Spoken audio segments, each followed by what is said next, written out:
Alright, time to start finishing up these decals here. I went and did a bunch of them, and on the underside here as well.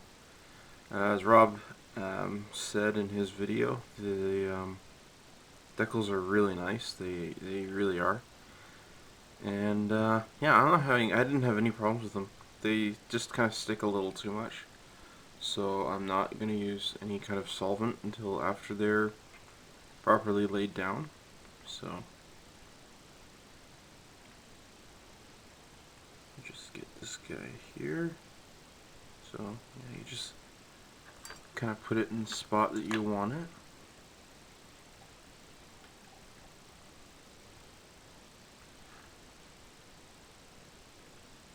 And then add the solvent on top of that.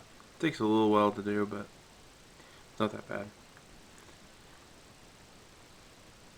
But as far as the decals conforming to the surfaces and stuff like that, they've done a pretty nice job. I don't know who Brengun uses as a decaling supplier, but I definitely like them. And I did use the double swastikas for the tail. I didn't actually rummage through my spares, simply for the reason I just wanted to use them and kind of get them out of the way, not have to worry about, you know, these double-sided ones again. I just wanted to use up the entire decal sheet, so nothing fancy about that.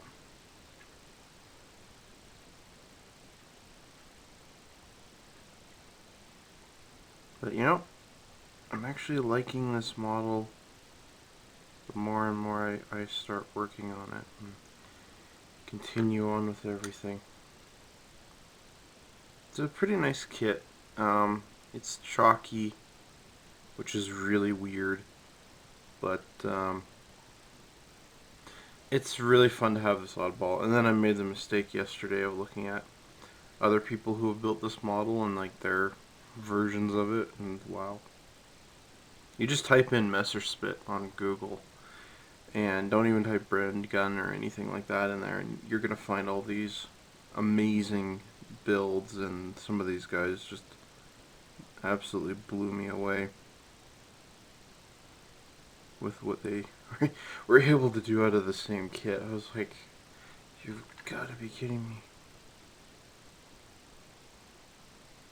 Very little to no decal film on these things. Like this J right here, all of this is hollow. Usually that would be a little bit of carrier film on there, but nope. They just kind of got rid of that, which is nice. It's a pro and con, honestly, because without the carrier film on there, you do end a risk of damaging your decals, which always is something you don't want to have happen. But it's also nice because then you can eliminate the risk of silvering occurring. So that looks pretty darn good. And I just do the other two over here. And basically, so what I'll do next is put more of this decal solvent. I'm using Tamiya Mark Fit Strong for this one. And you just, you know, place it on top of the decal like this. And give it a few hours to work and then dry. The important part with decal solvents is to let the solvent evaporate out of the decal or breathe out. And once that's done, then you can go ahead and worry about, you know, gloss coats and oops, that one broke. That won't be too big a problem. So it broke. So the first one I want to deal with is the bottom section here. So what I'm going to do is add more water so I can position it around. And you can see here I'm using a toothpick and just checking with my instructions here for where everything should go. Just get a little more water on it.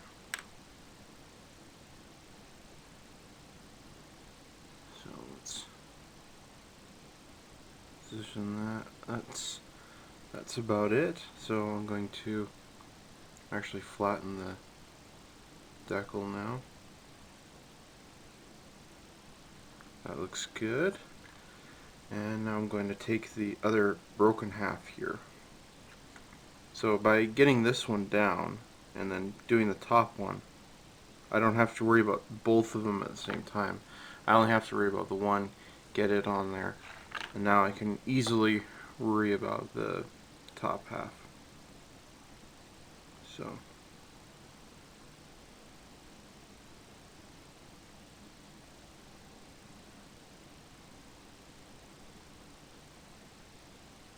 there we go.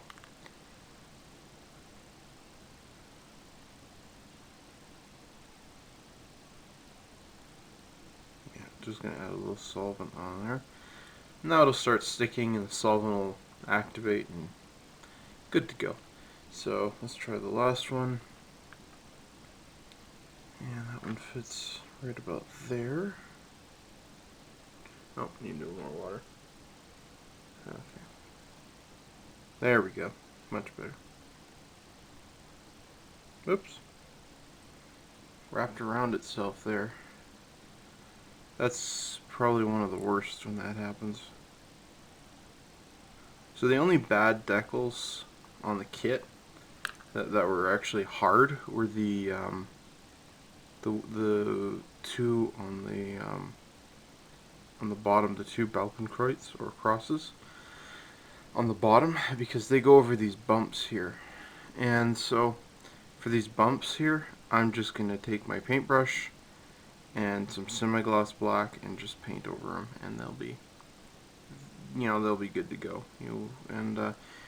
I'll do that before I put on a gloss coat, and then once the gloss coat's on, you're not really going to notice it unless you look really kind of hard.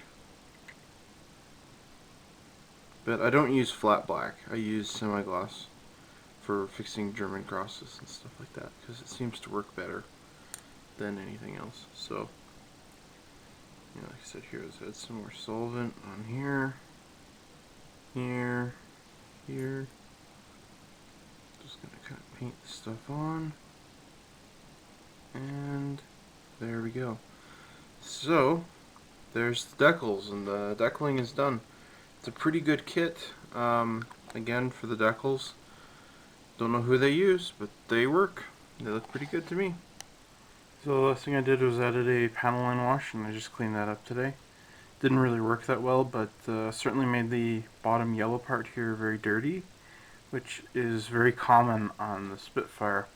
Don't know what it was about the Spitfire, but that was probably the dirtiest of all the aircraft. It just leaked oil, and I don't know, just one of those weird things. But anyways, I've got my weathering kits here from Tamiya. I quite like these things. They're very fun. And I'm going to make some nice exhaust trails on the engines here.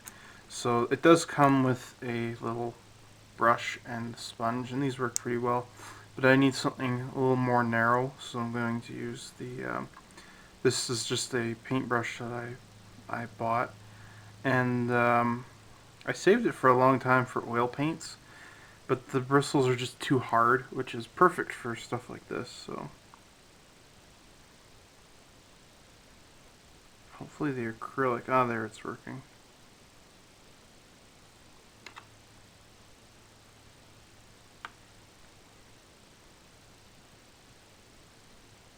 So yeah, I just want to pull it across here.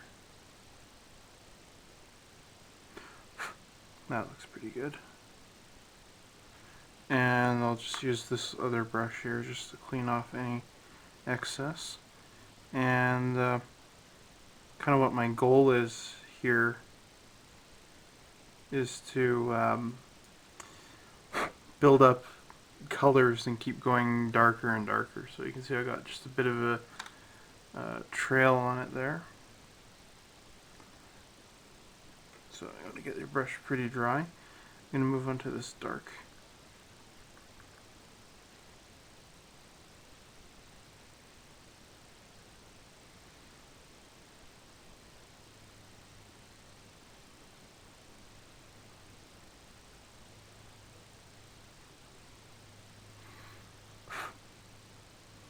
That looks pretty good. So now I've just got this nice little stream of smoke going on there. And if I want to, because I've made up this nice dark layer on here, I'm just going to clean this off real quick. I'm going to go ahead and use this light tan here.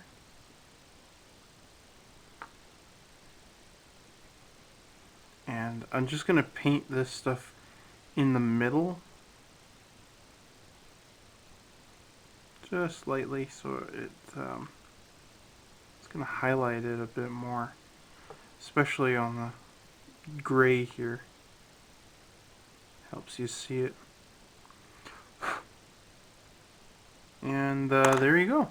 That's all I want to do. I know it's kind of hard to see on here, but I can go ahead and I can do that to other parts of the model if I wanted to. But I think it looks pretty good. And yeah, I'm going to go do that to the other side. So my next step here is flat coat.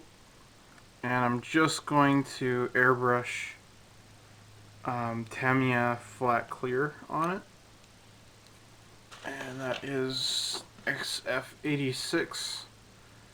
And you just lightly spray this stuff on. That's why I really like it. I used to use the lacquer cans, but they cost more and they use a lot of the lacquer base, and sometimes it kills the color. I find that this stuff, I can thin it with the airbrush, you know, really nice and thin, and I don't really have to worry too much about it. It seems to just lightly misting it on there and you get a really nice flat coat. So that looks pretty good, and yeah, almost done this thing. It's pretty cool.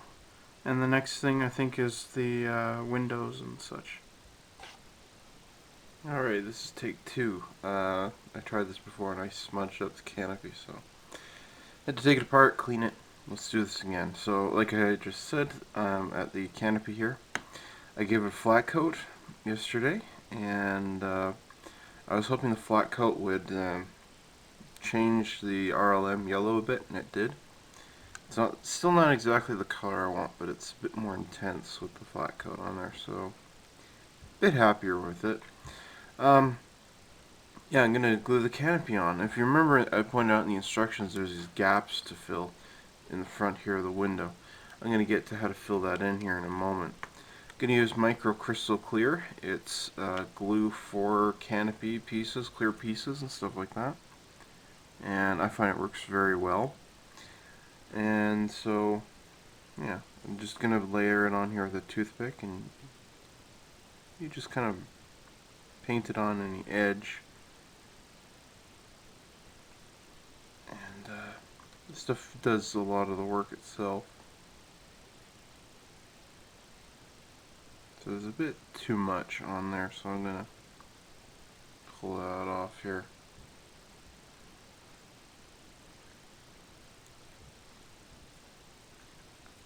If I can get around to it. There we go.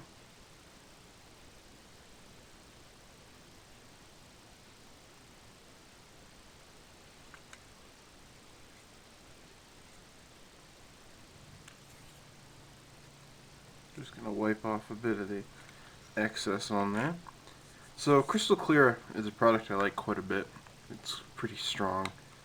The only downside to it, you have to let it dry thoroughly, and sometimes that's leaving it alone for a day or 3, depending on how much glue you use. So this will just settle right there. Perfect. So what I'm going to do lastly here is paint on, just hand paint the window frame on there. Don't know what color to paint it, I have to go look that up. So yeah, as I mentioned, there's a gap in there I need to fill in, and there's actually a gap on the back. There it is. So there's these gaps right here in the front, and there's one right here. So these all need to be filled in, which is where crystal clear really comes in handy, because it kind of, small gaps like that, it likes to stick onto them, and you can fill them in, so that's always nice to have. So this is just an end of a guitar string. I have spare guitar strings from, I can use for whatever I need, and this will be a good little anchor to have on there. So let me just dip some on here. So I'll just show you. So you just make a little ball of it like that on the tip. It's very, very little. And what I want to do is I want to put it in the corners.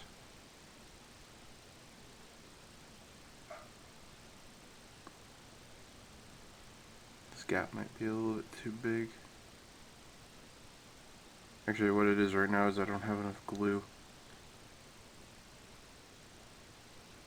There we go. Go the extreme route. Use a lot of glue. This is where I'm going to have to let it dry quite a while. Oop. There we go. So there it's filled in. It's a bit of a nuisance to have to do it, but at least you can do it. So I'm going to go and do the other thing. Sorry, the same thing to the other side here. So then I'm going to paint it up, and it'll look pretty good.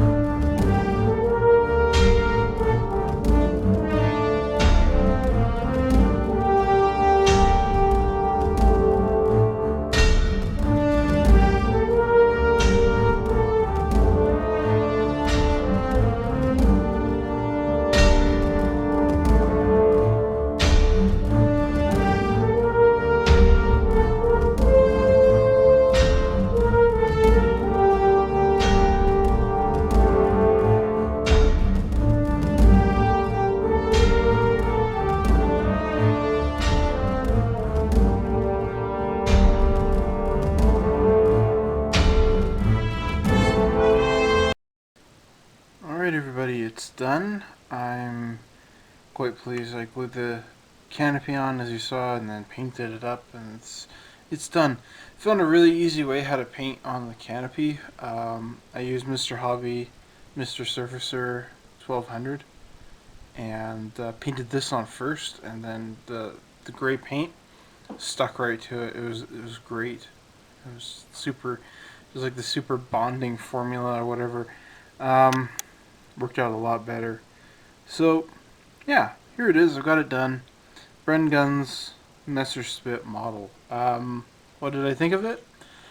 I was surprised at the quality of the sprue. Looking at the sprue, I was surprised the actual amount of extra work I had to put into the model. I thought it was going to be simpler than that, and it was quite a laboring process to get it all going. Cutting off the cowling, I really wanted to have the panel lines showing on the fuselage here, which I got, and I'm glad I did it. But it was just all this kind of extra work, and it's just a lot of it just doesn't quite fit.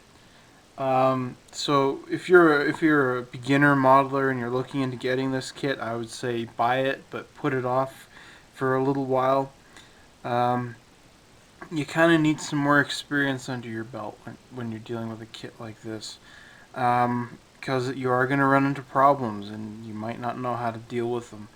If you're up for a bit of a challenge like that, I think you'll have a fair, fitting kit, and you'll have a pretty good time with it. This is actually an AZ model, or AZ, as it is pronounced in Canada. So I'm not quite sure what's going on here, because it is a Brengun box, but it clearly stated inside the kit, inside the plastic, that this is AZ Models, and they've made quite a few models that I've actually wanted. I have to admit, I'm a little put off on this one to buy another one. It was a lot more work than I wanted out of 72nd scale. You know, it's this is what I was expecting. I was expecting just a simple kit to put together. Instead, I got a lot of extra work to deal with it. And that's kind of my thing. I just wasn't expecting it. But you know, all the obstacles were quite easy to overcome, and I'm quite happy with it.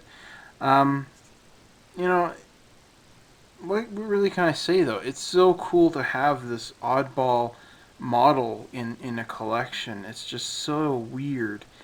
Um, you know, when you look at it, you just think of this beautiful Rolls-Royce engine, and that's not what you're going to hear. You're going to hear this beautiful whistling of a Daimler-Benz engine in it. So it's kind of funny. It'd be really actually kind of cool to have seen this actually flying in real life, you know.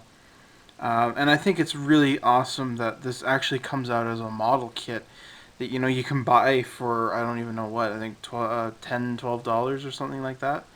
Um, so for me, I think that's excellent. You know, because you're getting an oddball kit and you're not having to go through and you know buy a 72nd scale Mark V and then this is resin and this is you know all these aftermarket pieces that you'd have to buy.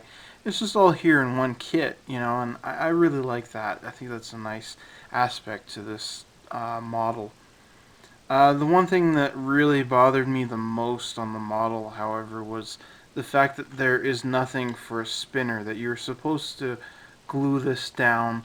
Um, you know, that might be for some people not a big deal that it doesn't spin, but honestly, for me, that's one of the things I love the most about aircraft models is, you know, having the propeller spin and stuff like that. And the fact that you don't get that is just kind of a little weird to me that they wouldn't include that when that's like a standard of every kit nowadays that will have that. So that's probably like my only gripe about the model. It does come with some photo etched metal, as I showed earlier.